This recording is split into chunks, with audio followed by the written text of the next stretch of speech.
Attention, you came to give me orders and take me home.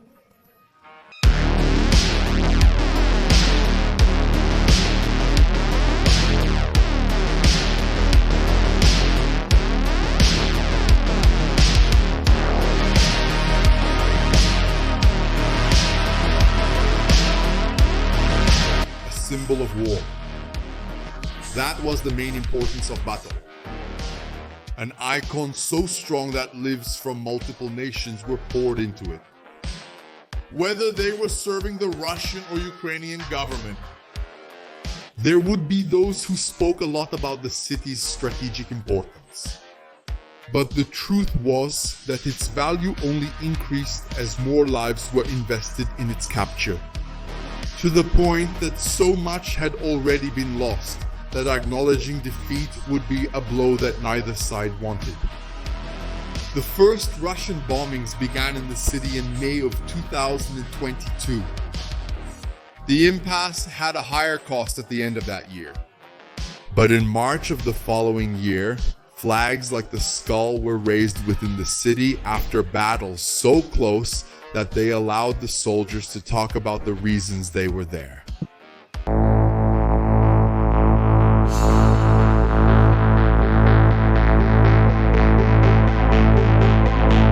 The Russians advanced on Bakhmut with a thirst for victory. After the humiliation of the Ukrainian counter-offensive months before, it was decided that they would not accept to keep retreating. The three-day war to Kiev became a war whose days passed without caring for the corpses that fell on the fertile summer ground or froze on the cold winter ground. The Russian army invested its troops maintaining a siege on Bakhmut, whether on the borders or in the large fertile valleys or in the villages around the city. Every small village was conquered and reported as a victory worthy of the 3 days until it was. Sometimes they were pushed back no matter what troops they were, mobilized or contracted soldiers with war scars. The 90th Mechanized Brigade and the 58th Motorized Brigade were among the main Ukrainian defenders. They knew the importance of defending themselves, but also the need to attack. That's why they advanced on the Russian trenches. Drone support was essential, dropping grenades on the enemies or giving them positions while the soldiers invaded enemy positions. The fights were so short and close that it was often impossible to take prisoners. The cold ground received the heat of the fallen men, exhausting what was left of their last moments. Gradually, some important points were noticed. Fewer and fewer pets indicated the Russian troops, or they're mobilized among the corpses of the fallen or among the prisoners. If before there were so many mobilized talking about their origins or the little training, now men appeared who claimed to have left Russian prisons to conquer their freedom. Some of the villages began to appear with the black and red flag stamped with the white skull. The Sheikh-Mansour Battalion was one of those that fought this threat. Composed of Chechens, many veterans of the battles in the Caucasus fought for cities like Okrino. They had already suffered persecution within Ukraine when infiltrated Russian agents managed to deport some of the blind. This did not diminish their intent to fight against the invasion. In Yaptim, they came into direct conflict with the mercenary forces that now flooded the battlefield. They were a wave. They came one after another, conquering positions. Unlike the mobilized or regular troops, those mercenaries had a mission, which did not have to face the rigid bureaucracy of the Russian hierarchy. Mainly, protests about the end of their lives when they were thrown wave after wave into a wall of artillery. They were the Wagner group and they had taken Soledad to the north. The conquest reverberated around the world. The leader Prigozhin stepped onto the battlefield, watching the artillery fire suppressing the enemy positions and watching as waves of his recruits from the prisons moved forward. 6 months was all they needed to gain their freedom. 6 months being thrown against a wall of steel and lead that spat fire non-stop. The Ukrainians held out for almost the entire winter. The Russian service was not easy, and therefore part of it was carried out by lives considered expendable. The city's defenses knew how to act. If a boyevaya machina pekhodi appeared, it was soon also welcomed by an RPG-7 by men who waited behind walls. From the windows, snipers waited for the waves to appear. They watched the destroyed landscape of the city, while for long hours they listened to the burst of artillery until the arrival of the first enemies to be sacrificed. Bodies were piling up as the ammunition decreased, and, wave after wave, not only was the ammunition spent, the Ukrainian resistance was gradually exhausted. The mercenaries' attack was effective. The Ukrainian forces were slowly falling in those months. The wear and tear came with a single prize for many of the recruited prisoners: the liberation of the soul and their bodies.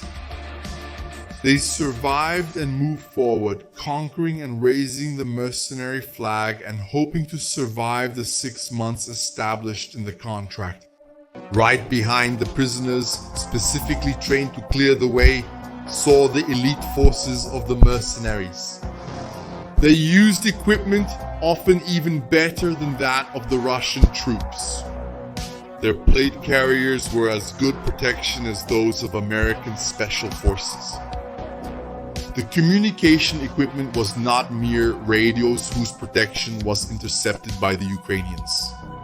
Inside the backpacks and vests, there was a stock of grenades and magazines for their AK-74M, AK-12 or AK-54. They fought for ammunition with the Russian army, but they were the first to get it. After all, their lives were expensive, unlike those that were thrown in front. These same men didn't need anyone armed behind them, promising that they would be targets if they retreated. They didn't retreat out of fear, but out of strategy when necessary. A strategy based on stepping over the bodies of both opponents and allies. The Wagner group took over the villages and erected their saints, rarely showing the Russian flag, which was a representation of who was there and who had succeeded in taking Bakhmut. The Ukrainian soldiers were pushed, forced to throw themselves on the ground and surrender as the siege on the city increased. The squads were losing more and more space. The city's monuments, grand symbols of the presence of resistance, gradually became a point for photographs of the mercenaries with their musical instruments, which earned them the nickname of musicians. The situation worsened to the point where the Ukrainians needed to replenish their troops with newly trained recruits on one of the most violent battlefields of that war. It is said that out of a battalion of 500, only 150 remained within a few months. Victory was almost certain for the Russians, so certain that the withdrawal from Bakhmut was even advised by American authorities. Bridges were destroyed to hinder enemy access. The Ukrainians debated about withdrawing, but decided to stay. The success of the mercenaries led their regular troops to try to do the same in Volodar to the south. The crushing defeat deepened the schism between the mercenaries and the Russian army. Putin fed off this, consolidating power over the sides that wanted to demonstrate more and more success and claim the title of Heroes of Russia. The regular army went to Bakhmut to try to participate in the takeover of the city and see their flags raised on one of the main symbols of the war. Gradually, it replaced many of the mercenary troops engaging in close combat, so close that the men discussed their motivations among the walls as they prepared for a final duel that would only end in death. At least I'm in order. In order? You came to put things in order at my house. There where my rules apply, in my hut. You came to tell me how to live. Not in your kitchen, room. I don't tell you where to shit, where to throw garbage. You're telling me how to eat. I'm at home, not you.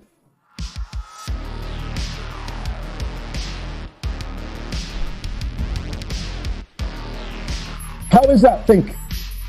You live in the hall, go to the neighbor, hit him in the mouth and say that you shit, drink badly. And your dome is now mine shit. And you drink badly. Is this normal? That's how I see everything. You came to us. We live normally. You came to make your order. Don't worry.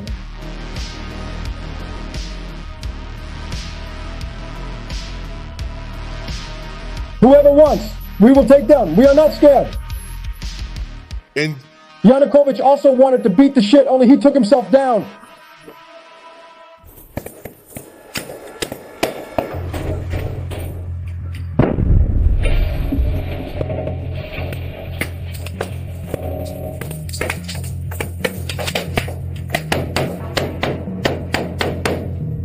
that Russian would run right after, destroyed by the Ukrainian forces who, despite being adequate, refused to surrender. The battle continued after that, with squads of the blue and yellow flag being forced to retreat, even after small victories. The Russian BMPs were taking more and more men from the regular troops, sometimes advancing into Ukrainian positions and trying to make their way, but alone the armored vehicle returned high. This could happen both within the city, where they advanced among destroyed buildings, or in the trenches. Success went to the heads of the Russians, who thought the trenches were abandoned. But a simple Ukrainian from Tokaya was waiting. An anti-tank weapon, which could be a javelin or a rocket-propelled grenade, was pointed at the armored vehicle and blew it up without the slightest consideration of the events that occurred previously, or without victories or defeats. And of course, it wasn't just defeats on the part of the regular Russian troops. Paratroopers and special forces were part of the movement to take over the city. The battles with these men made the Ukrainians leave their positions to the south and east. The 137th Airborne Guards Regiment and the 117th Airborne Guards Regiment were supporting the Wagner group on these battle fronts. It was a pincer movement on the city. The attacks were so intense that the mercenaries began to run out of ammunition, which was contested with the regular troops.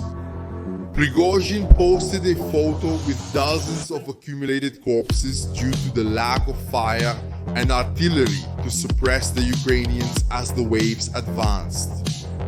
Blamed the army and demanded more ammunition. Of course, this did not stop him from continuing to fight. Recruitment from prisons had virtually ceased, but the reserve of men with the promise of freedom was still large. The estimates varied. The Ukrainians claimed that at least 30,000 soldiers from the Wagner group had been killed. At one point in the battle, no more than 10,000 of them remained. The numbers may seem implausible, but even within Russian information groups, there was talk of the high casualties of the Wagner group. And Prigozhin himself had said that this had occurred due to a lack of ammunition for the artillery. Many of these soldiers found themselves trapped in hard-won houses. The Ukrainian armored vehicles appeared, firing non-stop.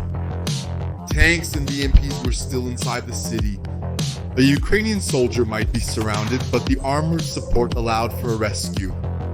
The difficult part was knowing how long this situation could last. Draining these houses and filling their rooms, once full of happiness and families, now with corpses. Sometimes the Ukrainians had to advance violently.